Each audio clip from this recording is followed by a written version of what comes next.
A noite era fria e tensa. O vento assobiava pelas ruas desertas de Milão enquanto um grupo de homens caminhava silenciosamente, as armas tremendo em suas mãos. À frente, em uma caminhonete enferrujada, estava um homem que já fora a personificação do poder. Benito Mussolini, o líder que um dia prometera tornar a Itália um império glorioso, estava agora irreconhecível. Seus olhos, outrora cheios de fogo e ambição, refletiam apenas resignação. Naquele instante, ao longe, um sino de igreja ecoou, como se anunciasse o destino que aguardava o homem que já fora chamado de Il Duce. No entanto, antes de chegarmos a essa cena fatídica, é preciso entender como Mussolini saiu da posição de um fervoroso socialista para se tornar o arquiteto de uma das ideologias mais temidas do século XX, e como seu poder absoluto acabou desmoronando em uma espiral de traições e morte. Benito Amilcare Andrea Mussolini nasceu em 1883, em uma modesta vila no norte da Itália.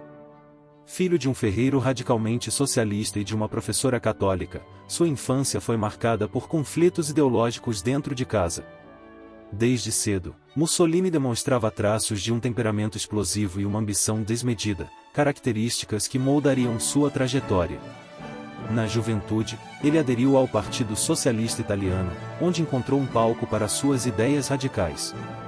Em 1910, como representante da Federação de Forlì, participou do 11º Congresso Socialista de Milão, consolidando sua posição dentro do partido.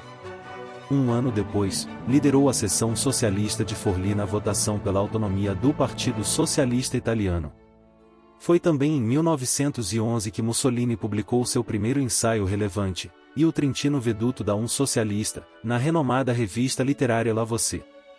Esse período colocou em contato com Pietro Nenni, futuro líder socialista, com quem primeiro rivalizou e depois formou uma parceria próxima.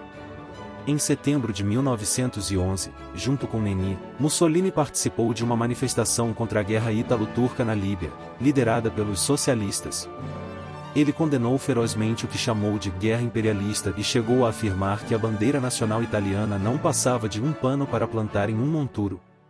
Sua postura o levou à prisão por 5 meses.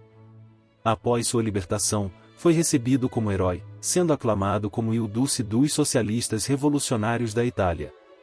Em 1912, consolidou seu papel de liderança ao ajudar a expulsar 2 revisionistas que apoiaram a guerra, Ivano e Bonomile Unida Bissolati, acusando-os de desrespeitar a doutrina socialista.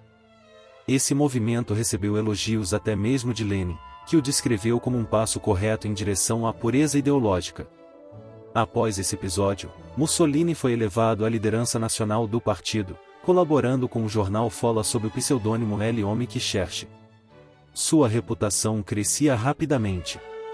Graças a essas conquistas e ao seu talento como orador, Mussolini foi promovido à editoria do jornal oficial do partido, o Avanti, em 1912. Sob sua liderança, a circulação do jornal saltou de 20.000 para 100.000 exemplares, e o número de adeptos do partido cresceu.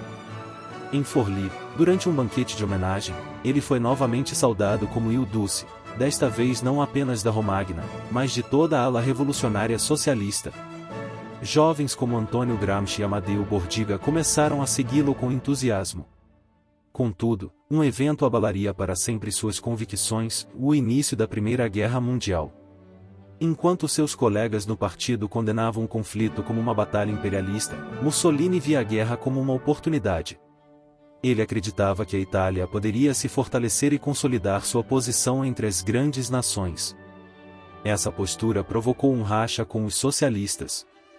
Expulso do partido, Mussolini fundou seu próprio jornal, o Il Popolo d'Italia, onde começou a desenhar as bases de um novo movimento, o fascismo. Após a guerra, a Itália estava mergulhada no caos. Operários em greve, veteranos de guerra desiludidos e uma economia em frangalhos criaram um ambiente perfeito para ideias extremas. Em 1919, Mussolini fundou os Fasci Italiani di Combattimento, um grupo paramilitar que prometia ordem em meio ao caos. Usando a violência como ferramenta política, os Camisas Negras, como ficaram conhecidos, atacavam comunistas, sindicatos e qualquer oposição. A grande virada veio em 1922. Com milhares de seguidores marchando em direção a Roma, Mussolini pressionou o rei Vítor Emanuel III a nomeá-lo primeiro-ministro. Foi um blefe magistral. Sem disparar um único tiro, Mussolini conquistou o poder. O que começou como um governo de coalizão logo se transformou em uma ditadura totalitária. Agora Rio Dulce, Mussolini centralizou o poder, aboliu partidos de oposição e instituiu o culto à sua personalidade. Ele prometeu uma nova era de glória, ecoando o esplendor do Império Romano. Contudo, enquanto as massas o adoravam, sua ambição desenfreada começava a plantar as sementes de sua ruína. Na década de 1930, Mussolini selou uma perigosa aliança com Adolf Hitler. Seduzido pela promessa de expansão territorial, ele envolveu a Itália em uma série de desastrosas campanhas militares. O ápice de seus erros foi a entrada na Segunda Guerra Mundial ao lado do Eixo, um conflito para o qual a Itália não estava preparada. À medida que as derrotas militares se acumulavam, o apoio interno a Mussolini começou a desmoronar. Em julho de 1943, com os aliados avançando sobre a Sicília, o Grande Conselho Fascista, seus próprios aliados, votou pela sua destituição. Preso e humilhado, Mussolini parecia ter chegado ao fim de sua jornada. Mas o resgate espetacular realizado pelos nazistas em setembro do mesmo ano o colocou novamente em cena. Relegado a liderar a República de Salo, um estado fantoche sob controle alemão, Mussolini tornou-se uma sombra do homem que um dia governara com um punho de ferro.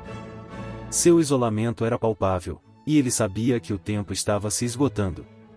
Em abril de 1945, com os aliados às portas de Milão, Mussolini tentou fugir para a Suíça disfarçado como um soldado alemão.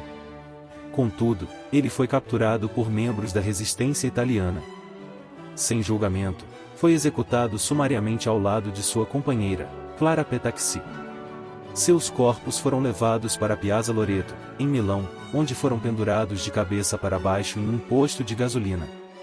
A multidão enfurecida insultava e atirava objetos nos cadáveres, um espetáculo grotesco que simbolizava o ódio acumulado contra o regime fascista. Benito Mussolini deixou um legado de ambição, violência e tragédia. Sua ascensão meteórica e queda humilhante são um lembrete sombrio do poder corrosivo do autoritarismo e da busca desmedida por controle. No final, o homem que prometeu levar a Itália à glória terminou derrotado e desprezado. Sua história é uma advertência eterna sobre como as promessas de grandeza podem se transformar em pesadelos, e como o poder absoluto não apenas corrompe, mas destrói. Se você gostou desse vídeo, se inscreva no canal.